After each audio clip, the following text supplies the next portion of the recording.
Justice काजी फाइज ईसा के खिलाफ social media पर धमकी अमेज मुहिम चलाने वाले शख्स को गिरफ्तार कर लिया गया है। और जराये के मुताबिक रावलपिंडी के रिहायशी ने चीफ जस्टिस पाकिस्तान के खिलाफ सोशल मीडिया के ऊपर मुहिम चलाई थी। अब्दुल वासे ने एक्स यानी कि ट्विटर पर चीफ जस्टिस को धमकियां दी, उनकी किरदार कशी की। कानून नाफिज करने वाले इदारों ने अब्दुल वासे को हिरासत में ले लिया है। जराये के मुताबिक चीफ जस्टिस के खिलाफ सोशल मीडिया मुहिम के बाकी किरदारों की शिनाख्त भी की जा रही है। बाकी मुलविस अफराद की निशानदही करके उनके खिलाफ कानूनी कार्रवाई की जाएगी। इसके अलावा आला तरीन अदलिया और जजेस के खिलाफ नफरत अंगेज मुहिम के इल्जाम में तहकीकात का आगाज करते हुए FIA के साइबर क्राइम विंग ने 2 सहाफियों असद तूर और इमरान रियाज खान उनको तलब कर लिया है। और FIA cyber crime reporting centre की तरफ से असद तूर और इमरान रियाज को नोटिस जारी कर दिए गए हैं। दोनों सहाफियों को कल 23 फरवरी को FIA सेंटर में बुला लिया गया है। और उनके ऊपर इल्जाम यह है कि उन्होंने जस्टिस काजी फाइज के खिलाफ चलाई जाने वाली सोशल मीडिया मुहिम से मुतालिक बयानात दिए हैं और इस सिलसिले में उन्हें तलब किया गया है। अच्छा, बहुत से लोग ये बात जरा मिक्सअप कर रहे हैं कि शायद इमरान रियाज खान को जो है वो ये जो पिछले 24 घंटे में एक्टिविटीज हुई है, खासतौर पर जो मजहबी मामला है और मजहब कार्ड का एक जो इस्तेमाल हुआ है, शायद उसमें जो है वो इमरान रियाज को बुलाया गया। ये मेरी इत्तलात के मुताबिक वो मामला नहीं है। ये एक्चुअली एक दूसरा नोटिस है जो इनको गया है पुराने मामले के ऊपर। अभी इसके ऊपर एज सच मेरा ख्याल में अभी कोई कार्रवाई शुरू नहीं हुई, लेकिन इस पे भी कार्रवाई हो सकती है। तो दूसरी बात यह कि इमरान रियाज की टीम ने मुझसे रब्ता किया और उन्होंने भी अपना मौक़िफ़ दिया है। उन्होंने कहा है कि जनाब ये जो पिछले 24 घंटे में जो डेवलपमेंट्स हुई हैं उसके ऊपर ये जो मजहबी मामला है और ये जो एक फैसला आया था चीफ जस्टिस की जानिब से, उन्होंने कहा कि जी हमने तो इसके ऊपर अभी तक कोई मौक़िफ़ दिया नहीं है। इमरान रियाज ने बल्कि इसके ऊपर ट्वीट भी किया कि जी मैंने अभी तक इसके ऊपर कोई मौक़िफ़ अपना दिया नहीं है, ये उलमा का मामला है, उलमा बेहतर जानते हैं कि उन्होंने इस पर क्या कमेंट करना है। लेकिन एक्चुअली इमरान रियाज के ऊपर जो क्रिटिसिज्म हो रहा है इस वक्त सोशल मीडिया के ऊपर, वो इस बात के ऊपर हो रहा है कि उन्होंने एक ऐसी इंफॉर्मेशन ट्वीट की थी, बल्कि को ट्वीट की थी जो कि फेक थी, जो इंफॉर्मेशन फेक थी, तो वो उन्होंने एक्चुअली ट्वीट की थी। बाद में एक्चुअली वो ट्वीट उनकी ट्वीट नहीं, जिस बंदे ने वो ट्वीट की थी वो डिलीट हो गई, लेकिन इमरान रियाज की ट्वीट जो है वो वहां पे मौजूद रही। तो इसके ऊपर जो है इमरान के ऊपर काफी क्रिटिसिज्म हो रहा है। अब देखते हैं कि कानून नाफिज करने वाले इदारे जो है इसके ऊपर क्या मौक़िफ़ इख्तियार करते हैं। अलबत्ता रावलपिंडी की जो सहाफ़ती तंजीम है, उन्होंने आज रावलपिंडी यूनियन ऑफ जर्नलिस्ट, उन्होंने एक प्रेस रिलीज जो है ये अभी 3 दिन पहले निकाली थी। ये सिर्फ मैं आपके साथ शेयर करना चाह रहा हूँ। इसमें उन्होंने कहा जी Rawalpindi Islamabad union of journalist IRIUJ की नौमुंतखब क़यादत ने काबिरीन की मुशावरत से अपने पहले इजलास में फैसला किया है कि आज़ादी सहाफ़त और आज़ादी इज़हार राय पर कोई समझौता नहीं किया जाएगा और आज़ादी सहाफ़त के लिए मिनहाज बनना की जराए शमा को रोशन रखने के लिए किसी कुर्बानी से दरेग नहीं किया जाएगा। इजलास में फैसला किया गया कि सोशल मीडिया पर जाती आराम में सियासी जमातों के एजेंडे को परवान चढ़ाने और दूसरों की तज़दीक करने वाले सहाफ़ियों का साथ नहीं दिया जाएगा। सियासी जमातों के तर्जुमान बने चंद दर्जन सहाफ़ी जो पूरी सहाफ़त के लिए बदनामी का सबब है को आज़ादी सहाफ़त और सहाफ़ी बरादरी का नाम इस्तेमाल करने की इजाज़त भी नहीं दी जाएगी। सहाफ़त के लिबादे में ज़ाती मफादात को परवान चढ़ाने और मुख्तलिफ सियासी जमातों और क़ुव्वतों के एजेंडे पर अमल पैरा ऐसे अफराद मुल्क भर के अहले कलम के लिए बदनामी का सबब हैं और जल्द ही एक खुले खत के जरिए ऐसे अफराद को मुतनब्बे भी किया जाएगा। इजलास में फैसला किया गया कि सोशल मीडिया पर मजमूम एजेंडे को प्रमोट करने वाले, सियासी हैशटैग इस्तेमाल करने वाले और जाती आराम में दूसरों की तज़दीक करने और सहाफ़ती असूलों को बार बार पामाल करने वाले सहाफ़ियों के खिलाफ शिकायत सुनने के लिए एक कमेटी भी कायम की जाएगी ताकि ऐसे मौका परस्त अफराद सहाफ़त के नाम को बदनाम न कर सकें और उन्हें सहाफ़ती ज़ाब्ता अखलाक पर अमल दरामद पर आमादा किया जा सके। तो ये इनकी जानिब से भी सिर्फ 3 दिन पहले ही ये प्रेस रिलीज आई थी। अच्छा जी, इसके अलावा आज जो है वो अरशद शरीफ साहब, जो अब आप जानते हैं अरशद शरीफ शहीद, वो आज उनकी 51वीं सालगिरह है और खावर घुमन जो उनके कॉलीग भी रह चुके हैं, उन्होंने ट्वीट किया कि आज शहीद अरशद शरीफ 51 साल के हो जाते। बहुत बहुत सालगिरह मुबारक दोस्त, जब तक सांस में सांस है आपकी यादें हमेशा हमारी जिंदगियों का हिस्सा रहेंगी। मौला करीम शहीद के दर्जात मजीद बुलंद फरमाए, आमीन। उन्होंने ट्वीट किया। मुराद सईद साहब के अकाउंट से जो है एक ट्वीट हुआ, वो मैं शेयर करना चाहूंगा। उन्होंने कहा वैसे खावर भाई, जब आप इन लोगों को अपने प्रोग्राम में लेते हैं जिन्होंने अरशद भाई को धमकियां देने वालों, उन पर जाली मुकदमे बनाने वालों, उनको दुबई से निकालने वालों, उनके कत्ल पर बयानिए बनाने और उनका केस खराब करने वालों की सहूलतकारी की, तो आप कैसा महसूस करते हैं? मान लेते हैं वो बहुत ताकतवर हैं और हर किसी की 100 मजबूरियां होती हैं, लेकिन ऐसी भी क्या मजबूरी कि बंदा हर दूसरे रोज ऐसे लोगों को सामने बिठाकर बाकी पाकिस्तानियों की तकदीर का फैसला उनकी जुबानी सुने। उनको तो मार दिया, अब हमारी सुनाओ, हमारे लिए क्या सोचा है? चलो ये भी माफ, मगर जो उनके लिए इंसाफ मांग रहा था उसके लिए ही आवाज उठा लेते। अरशद ना से ही वो तो जिंदा था, बाकियों से कोई गिरा नहीं, आप तो उनके अपने थे। खावर भाई, अरशद भाई के जाने के बाद बहुत से चेहरों के नकाब उल्टे हैं, लेकिन यकीन माने जो तकलीफ आप जैसे दोस्तों को इन गिद्धों के साथ बैठा देखकर होती है, अल्लाह आपको हिम्मत और हमें सब्र दे, या रहने देते हैं, अल्लाह हमें यही देखने की हिम्मत भी दे दे। तो मुराद सईद साहब ने जो है ये गिला किया है खावर घुमन साहब से।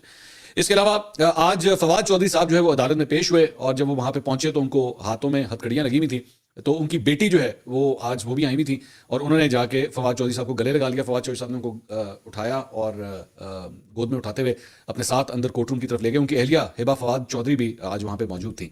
अब बड़ा दर्दनाक किस्म का ऑब्वियसली ये मंजर होता है कि कोई बेटी अपने बाप को जो है वो इस तरह हथकड़ी पहने हुए देखे, और पिछले कई महीनों से अब ये सिलसिला जो है चल रहा है, लेकिन फवाद चौधरी को जो है वो किसी किस्म का रिलीफ फिलहाल नहीं मिल रहा। इसके अलावा इस्लामाबाद हाईकोर्ट ने शेरिया अफरीदी की एमपीओ के तहत गिरफ्तारी में इख्तियारात से तजावुज के केस में डिप्टी कमिश्नर इस्लामाबाद इरफान नवाज मेमन की सिंगल बेंच के ऑर्डर के खिलाफ अपील पर समाअत की। डिप्टी कमिश्नर इस्लामाबाद ने अदालत को बताया कि ऑर्डर में 3 चीजें हैं। एक, मेरे वारंट जारी हुए। दूसरा, अदम पेशी पर शोकॉज हुआ। तीसरा, मुझे उम्रे पर भी जाने से रोक दिया गया। मैंने दरख्वास्त में टिकट लगाए हैं, मुझे उम्रे पर जाने की इजाजत दी जाए। चीफ जस्टिस ने कहा कि पहले हम अपील के काबिल समाअत होने को सुनेंगे। बेंच के उठने से पहले आपके वकील आ गए तो उन्हें भी सुन लेते हैं। आप मुतल्लिका अदालत के सामने भी दरख्वास्त दे सकते हैं। डिप्टी कमिश्नर के वकील ने कहा कि आपको बतौर वकील अपने क्लाइंट को मशवरा देना है। अदालत ने डिप्टी कमिश्नर के वकील को कहा पीर के लिए अपील मुकर्रर कर रहे हैं, अदालत को मुतमिन करें। तो लेकिन फिलहाल डिप्टी कमिश्नर साहब को कोई रिलीफ नहीं मिल सका। इसके अलावा साबिक कमिश्नर रावलपिंडी लियाकत अली चट्ठा ने इलेक्शन कमीशन की कमेटी के सामने बताया गया जी अपना बयान रिकॉर्ड करवा दिया है। इलेक्शन कमीशन के जराये का यह भी कहना है कि कमीशन की तहकीकाती कमेटी ने साबिक कमिश्नर रावलपिंडी को बयान देने के लिए गुज़िश्ता रोज नोटिस भेजा था। वाज़ेह है कि 17 फरवरी को साबिक कमिश्नर रावलपिंडी लियाकत अली चट्ठा ने इंतखाबात में धांधली के इल्जामात लगाए थे। उसी रोज साबिक कमिश्नर रावलपिंडी लियाकत अली चट्ठा इंतखाबी बेज़ाब्तियों पर मुस्तफ़ी हो गए थे और उन्होंने खुद को पुलिस के हवाले करने का फैसला किया था। अपने बयान में साबिक कमिश्नर रावलपिंडी लियाकत अली चट्ठा ने इलेक्शन कमीशन में अपना बयान रिकॉर्ड करवाया और उसमें धांधली के इल्जामात लगाने पर उन्होंने माफी मांगी। गलत इल्जामात लगाए गए, उन्होंने कहा मैं माजरत करता हूं। प्रेस कॉन्फ्रेंस में रियासत मुखालिफ और बदनीति पर मबनी बयान दिया। चीफ जस्टिस का नाम लेने का मकसद अवाम में बेएतमादी पैदा करना था। रिटायरमेंट की वजह से बहुत दबाव में था। मुझे अपने बयान पर बहुत शर्मिंदगी है। कौम से माफी चाहता हूं। मेरा बयान सरीहन गैर जिम्मेदाराना अमल और गैर बयानी का था। पीटीआई के उहदेदार के कहने पर ऐसा अमल किया। ये उहदेदार 9 मई के वाकयात में मुलव्वस होने पर मफरूर हो गया था। मुझे कभी भी बशमूल इलेक्शन कमीशन किसी ने धांधली की कोई हिदायत नहीं की। मैंने पीएसएल की प्रेस कॉन्फ्रेंस का बहाना बनाकर भरपूर ड्रामा किया। प्रेस कॉन्फ्रेंस पीएसएल के नाम पर बुलाई गई थी। Press conference Pakistan super league 9 के नाम पर बुलाई गई। पीटीआई के अहम रहनुमा के साथ जाती दोस्ती हो गई थी। चीफ जस्टिस का नाम लेने का मकसद अवाम में बेएतमादी पैदा करना था। पीटीआई के अहम रहनुमा के साथ मेरे ताल्लुकात करीबी दोस्ती में बदल गए। पीटीआई की क़यादत से तय हुआ था कि मैं जज्बाती और पीटीआई के उम्मीदवारों के हक में बात करूंगा। तो ये जनाब जो उन्होंने बयान दिया है उसके बाद वो जो पूरा एक मामला था वो झाग जो है वो सारी बैठ गई है। और अब ये नहीं पता कि लियाकत अली चट्टा साहब वैसे तो इतने दिनों से कहाँ पे थे और इतने दिनों के बाद जब वापस आए हैं तो जो उन्होंने बयान दिया है उसके बाद धांधली के जो इल्जामात लगाए गए थे इनकी जानिब से जो कि बड़े संगीन इल्जामात थे, अब उसका होगा क्या, अब मजीद उसका ड्रॉप सीन जो है वो मेरे ख्याल में बस आप इंतजार कीजिए और देखिए कि आगे आगे क्या होता है। इसके अलावा यह खबर भी आई है कि डॉक्टर यास्मीन राशिद की मुश्किलात में इजाफा हो गया है और उन्हें अब एक नए केस में भी गिरफ्तार कर लिया गया है। 9 मई के थाना मुगलपुरा लाहौर में दर्ज मुकदमे में बताया गया है उन्हें गिरफ्तार किया गया है और पुलिस ने नए मुकदमे में गिरफ्तारी के बाद उन्हें इंसदाद दहशतगर्दी अदालत लाहौर में पेश किया और जहां पे उनके जिस्मानी रिमांड की इस्तदा की गई है। इसके अलावा इस्लामाबाद हाईकोर्ट में बुशरा बीबी के अडियाला जेल मुंतकली की दरख्वास्त पर समाअत हुई। जेल इंतजामिया ने बुशरा बीबी को जेल मुंतकिल करने से इनकार कर दिया। सुपरिटेंडेंट अडियाला जेल ने अपनी रिपोर्ट अदालत में जमा करवाई। रिपोर्ट में कहा गया कि सिक्योरिटी वजूहात के बायस बुशरा बीबी को जेल मुंतकिल नहीं कर सकते। तो एक तो सबसे बड़ी बात यह कि वो जो एक मामला चल रहा था कि जनाब ये बुशरा बीबी यहां से वहां किस तरह चली गई और ये कोई डील का नतीजा या कुछ भी है। अब यहां पे तो जेल हुकाम खुद ये बात कह रहे हैं और अगर आपको याद होगा कि जिस दिन हुआ था तो मैंने उस दिन एक्चुअली ये पिन पॉइंट किया था कि एक रिपोर्ट आई थी, एक इंटरनल रिपोर्ट आई थी जिसने कहा था कि जनाब अडियाला जेल में जो है वो सिक्योरिटी इशूज हैं, तो कहीं इस वजह से सब कुछ ना हुआ हो। अब जेल इंतजामिया ने खुद जाके कोर्ट में बात कह दी है कि एक्चुअली सिक्योरिटी इशूज हैं जिसकी वजह से हम इनको अडियाला में नहीं शिफ्ट कर सकते। लेकिन मेरा दोबारा वही सवाल यह है कि भाई वो बाकी खवातीन भी तो वहां पे कैद हैं और भी मर्द हज़रात वहां पे भी कैद हैं, तो स्पेसिफिकली बुशरा बीबी की सिर्फ सिक्योरिटी का इशू है कि इनको कोई और मेरे ख्याल में मतलब चाहे कुछ भी हो लेकिन बुशरा बीबी के से एक स्टेप ऊपर तो इमरान खान साहब है, यानी इसका मतलब है फिर इमरान खान साहब की सिक्योरिटी का भी फिर मसला होगा। बात तो ये है। लेकिन बहरहाल ये उन्होंने वहां पे कहा कि जनाब उनका सिक्योरिटी का मसला है। उन्होंने कहा कि हमारे पास जगह भी कम है, 250 खवातीन कैदी ऑलरेडी वहां पे मौजूद हैं, तो हम 251 नहीं कर सकते। 250 मौजूद है तो 251 नहीं कर सकते। ये मैं कह रहा हूं, ये वो नहीं कह रहे। तो चीफ कमिश्नर इस्लामाबाद ने सिलसिले में अपना जवाब फिलहाल अभी जमा नहीं करवाया है और 2 हफ्तों के लिए अब ये समाअत जो है वो मजीद मुलतवी कर दी गई है।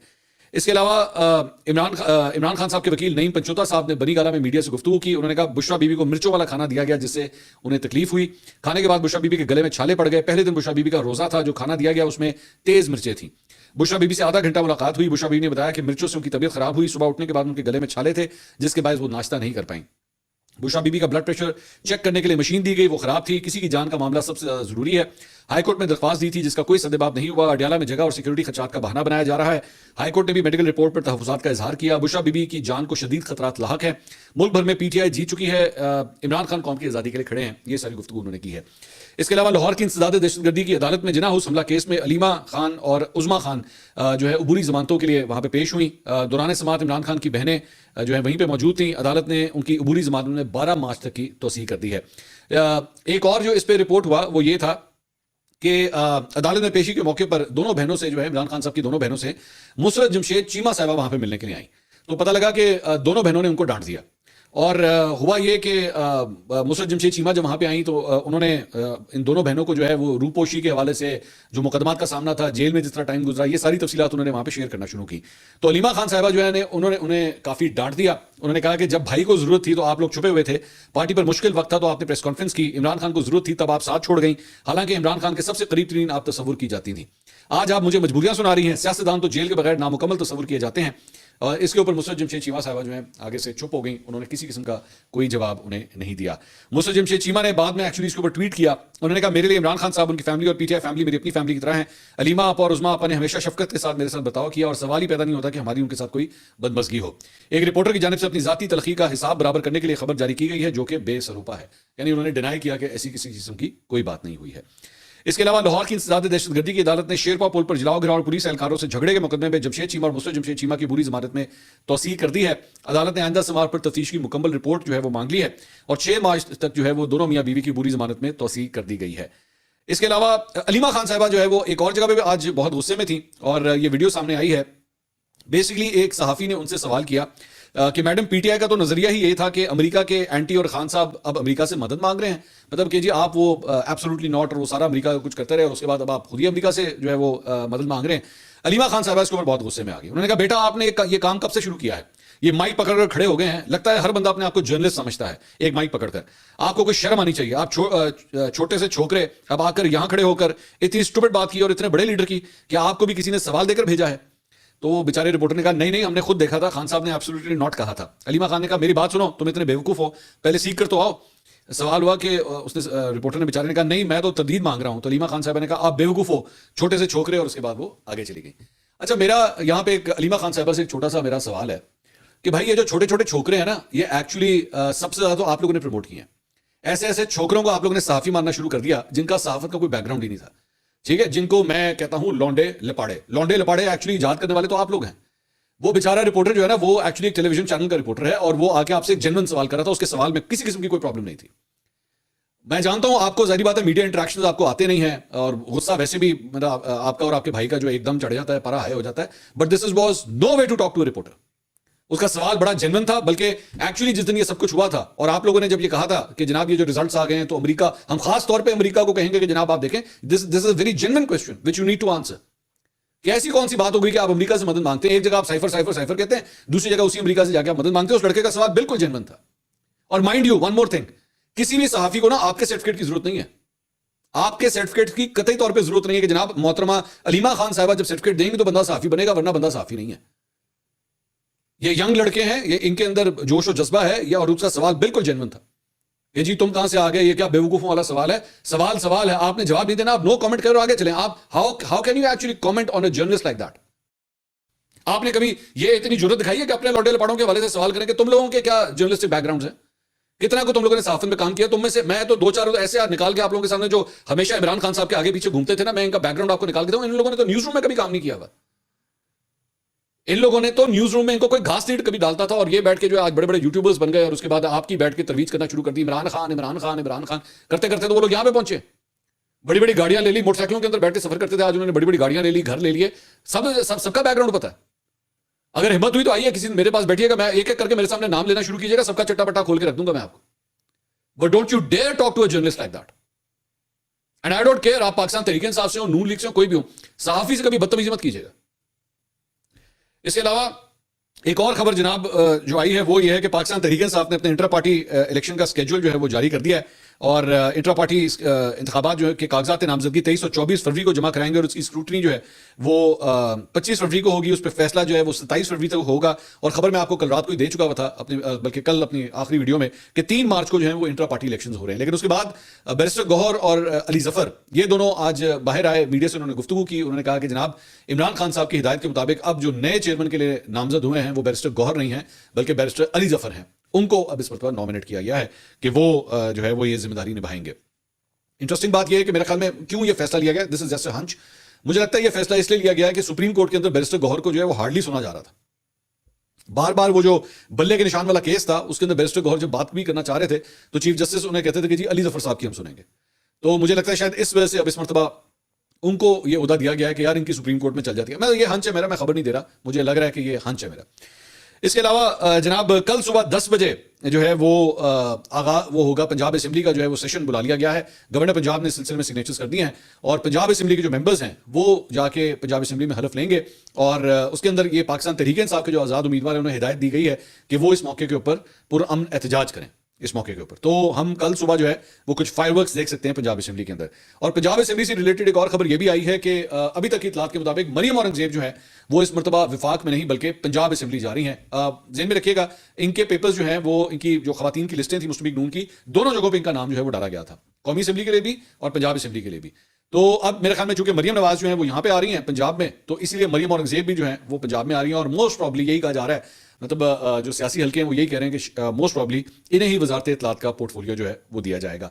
लेकिन अब अगले 24 घंटे में कुछ तब्दील ना हो जाए, लेकिन मेरे पास जो कबूतर खबर लेकर आया है जाती उम्रा से वो यही है कि मरियम औरंगजेब जो है वो वजारत इत्तलात के लिए सबसे फेवरेट है। इसके अलावा एक और खबर जो एक्चुअली वो जो अली जफर और बैरिस्टर गौहर ने की वो ये थी कि उन्होंने कहा कि जी हम जो है वो IMF को खत लिखेंगे और IMF को हम खत लिख के कहेंगे कि जनाब जब तक ये जो इलेक्शंस हुए हैं इसका ऑडिट नहीं होता तो हमारे कंसर्न्स जो है ना वो रजिस्टर किए जाएं। उन्होंने कहा कि IMF यूरोपीय यूनियन का अपना एक मैंडेट है, IMF का मेरिट है गुड गवर्नेंस हो। जिस मुल्क में जमहूरियत नहीं है वहां बैनुल अक़वामी इदारे का काम नहीं करते।